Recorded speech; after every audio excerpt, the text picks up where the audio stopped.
Deuteronomy 22:9.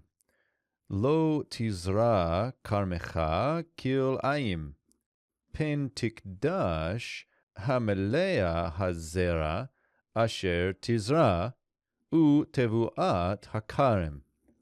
So we begin here a new law again. You shall not sow your vineyard. And then we would get something here like with two kinds, or two different kinds of seeds, we might say, but just more generically, just two kinds. Notice the dual ending ayim here, kind of giving that idea of two.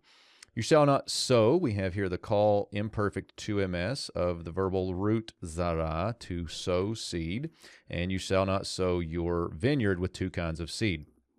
Lest, and this is where it gets interesting, lest the fullness become holy, the seed which you have sown along with the produce of the vineyard. So let's go back and pick some of this up. The verb tikdash here we have is a call imperfect third feminine singular with hamelea as the feminine subject, the feminine subject here. And so the fullness be holy. Now, here's what it is interesting about to be holy. Like, what does it mean here? The verbal root kadash, as you can see there, to be holy.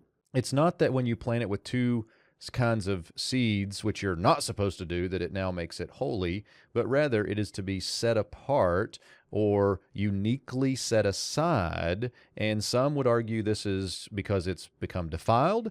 Others would argue because it has been uniquely set aside for the temple. So sometimes you might get even here the idea of it has to be forfeited to the tabernacle.